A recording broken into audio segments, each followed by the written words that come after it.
드라잉 템퍼처를 여러 가지로 조절을 함에 따라서 이와 같이 다양한 패턴을 얻을 수 있다는 것이 보고된 바 있습니다. 극단적인 예로는 이렇게 가운데 부분이 묵묵하게 트인 형태라든지 가운데 부분이 볼록하게 나온 이와 같은 형태를 얻을 수가 있고요. 두 번째로 LED 필름을 잉크젯 프린팅하는 경우에도 역시 드라잉 컨디션을 다양하게 조절을 함으로써 이와 같이 두 가지 형태의 다른 형광 패턴을 얻을 수 있습니다. 이러한 드라잉 연구는 다양한 분야에서 응용이 될 수가 있는데요. 예를 들어서 DNA 칩을 마이크로 패터닝 한다든지 잉크젯 방식에 의해서 코팅이나 3D 프린팅을 하는 것 등에 사용이 될 수가 있고요. 최근에는 버그약 분야에서 혈흔 등을 감정하는 데 있어서도 드라잉 연구가 활용이 되고 있습니다.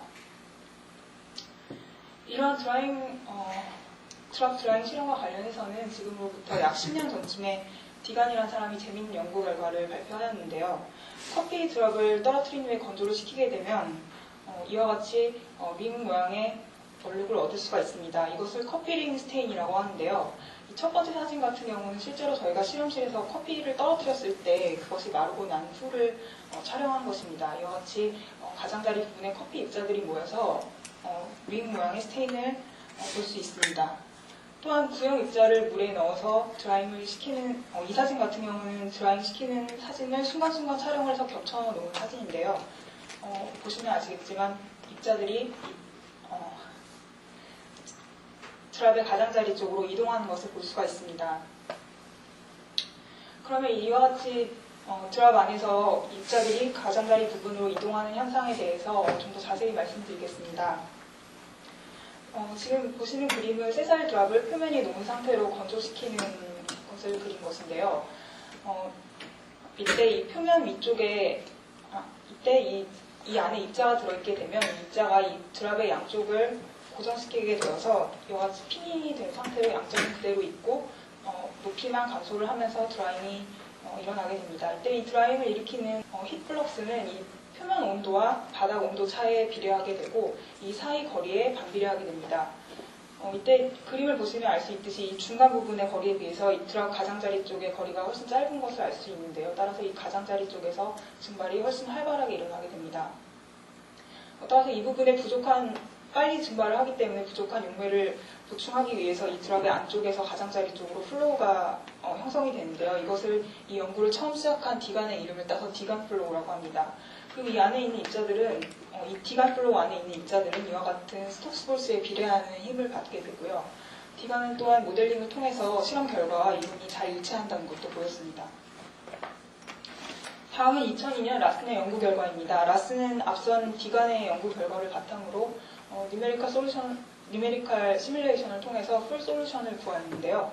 그림에서도 알 수 있듯이 이 드랍의 양 끝에서 플럭스가 크다는 것을 알 수가 있고요. 시어레이트가 가장 빠른 이 끝쪽에서의 시어레이트를 구해보면 0.3초의 역수 정도 된다는 것을 알 수 있습니다. 저희도 디간이나 라슨의 연구 결과와 마찬가지로 1에서 2mm 정도 되는 작은 드랍을 가지고 실험을 해봤는데요. 저희는 디간의 이론과 또 다른 독특한 결과를 얻을 수가 있었습니다. 동영상이 돌아가고 있는데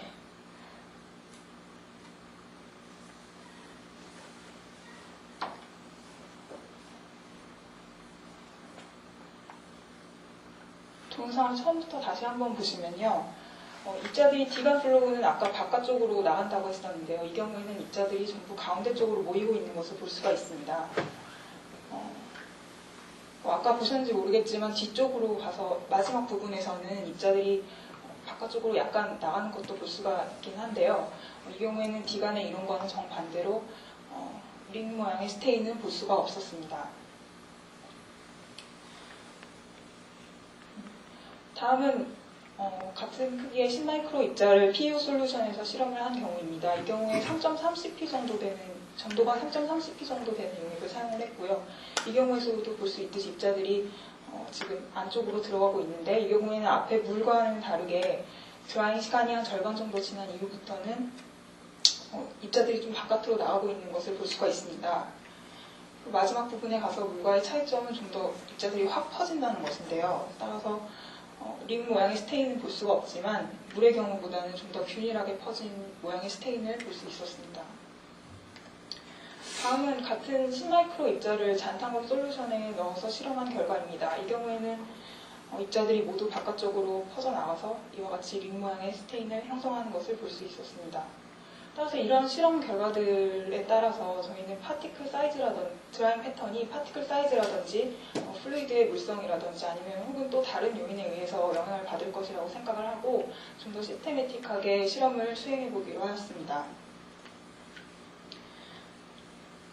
먼저 실험에 사용한 입자는 이와 같이 50나노 크기에서부터 10마이크로 입자까지 크기를 4가지 종류로 변화를 시키면서 실험을 하였고요. 실험에 사용한 용매는 뉴트니안으로 증류수를 사용을 하였고 넌 뉴트니안으로는 고분자와 용을 낀 잔탄광 솔루션과 PO 솔루션을 사용하였습니다. 그리고 이쪽에 있는 그림은 제가 실험에 사용한 장치 사진인데요. 이렇게 슬라이드 글래스 위에서 쇠사의 드랍을 놓고 드라잉을 시킬 때 이 아래쪽 부분에 CCD 카메라를 통해서 드라잉 과정을 촬영하였습니다.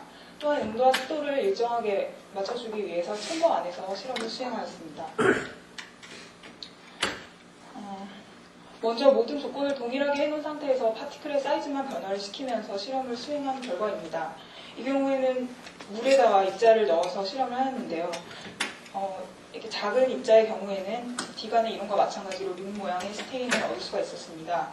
반면에 10마이크로짜리 큰 입자의 경우를 보시면 입자들이 전부 가운데 쪽으로 모여있는 것을 볼 수가 있고요.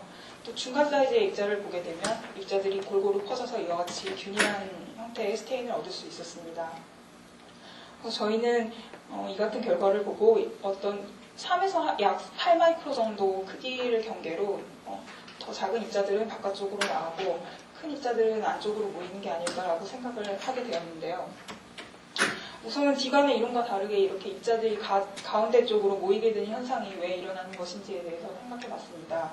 먼저 입자들의 애그리게이션에 의해서 이러한 현상이 일어나지 않았을까라고 생각을 해봤는데요. 저희가 용액을 만들어서 비커 속에 넣어놓게 되면 하루가 지나도 애그리게이션이 되는 것을 관찰을 할 수가 없습니다. 따라서 저희가 실험을 하는 5분 정도의 타임스케일에서는 애그리게이션이 큰 문제가 되지 않을 거라고 생각을 했고요. 다음으로는 마랑구니 이펙트에 대해서 생각을 해봤는데요. 이와 같이 드라잉이 일어나는 경우에 D간의 이론의 경우에는 이 서피스 위에 드랍 서피스 위의 온도가 전체적으로 균일하다는 가정에서 이론을 전개한 것이었는데 실제로는 이 바닥 쪽에 가까운 이 드랍 양 끝쪽 표면은 온도가 높게 되고 이 드랍의 이 위쪽 부분은 온도가 더 낮아지게 됩니다. 따라서 이 온도가 낮은 이 부분의 서피스 텐션이 더 크게 되는데요. 그래서 온도가 서피스 텐션이 이 위쪽과 아래쪽 차이가 크게 되는 경우에는 마랑군이 이와 같이 서피스 텐션이 큰 쪽에서 작은 쪽의 표면을 끌어당기는 이와 같은 플로우가 생길 수가 있습니다. 이것을 마랑군이 플로우라고 하는데요.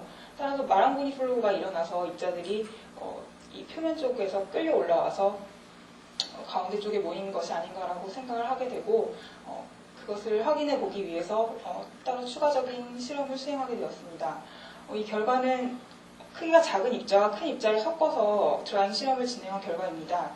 이때 만약에 마랑군이 이펙트에 의해서 이렇게 입자들이 이 현상들이 마랑군이 이펙트에 의한 것이었다면 큰 입자건 작은 입자들 간에 입자들이 모두 마랑군이 플로우에 의해 끌려서 들어갔어야 할 것인데요. 이 경우에는 보시면 알 수 있듯이 밖으로 나가던 작은 입자들은 바깥쪽으로 여전히 나가고 큰 입자들은 가운데로 들어와 있는 것을 볼 수가 있습니다.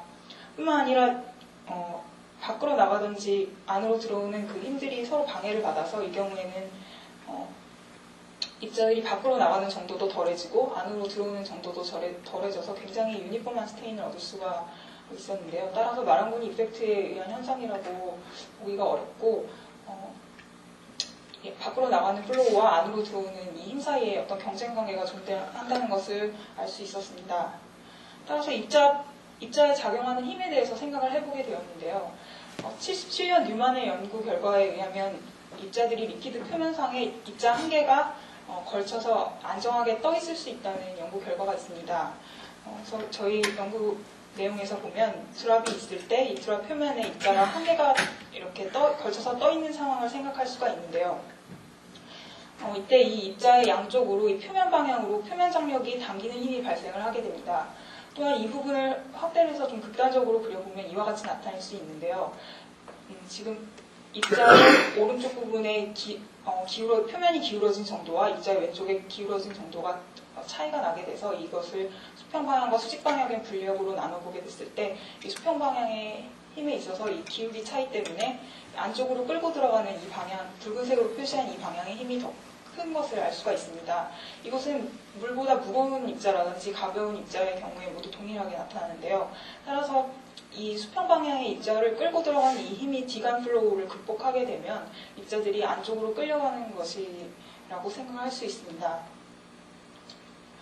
다음은 2000년의 크라체프스키의 연구 결과입니다. 이 경우에는 파티클 2개가 표면 위에 떠 있는 경우를 생각할 수가 있는데요. 이때 이 입자 사이에 작용하는 힘은 입자 표면의 웨터빌리티와 밀도, 중력, 서피스 텐션 등의 영향을 받게 됩니다. 이때 입자 표면의 웨터빌리티에 의한 영향을 살펴보면 입자 2개가 모두 친수성이라든지 두 입자가 모두 소수성이라든지 이렇게 같은 웨터빌리티를 가지는 경우에는 서로 끌어당기는 인력이 발생을 하게 되고 만약에 하나는 친수성이고 한 입자는 소수성 이렇게 다른 웨터빌리티를 가지게 되는 경우에는 다음과 같이 서로 밀어내는 청력이 발생을 하게 됩니다. 근데 저희 연구 같은 경우에는 기본적으로 동일한 입자들을 사용을 하고 있기 때문에 서로 같은 웨터빌리티를 가지고 있다고 할 수가 있고요.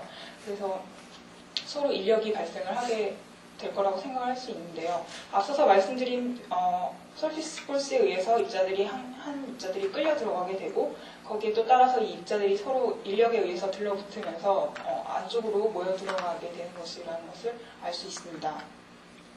또한 이런 입자들 사이의 힘은 그 사이 거리에 따라 접근을 해서 에너지 텀으로 나타낼 수가 있는데요. 그 에너지를 파티클 사이즈에 따라서 플러스를 해보면 이와 같이 나타날 수 있습니다. 이때 이 붉은색으로 표시한 것이 저희 실험 결과를 넣어서 플러스를 했을 때인데요.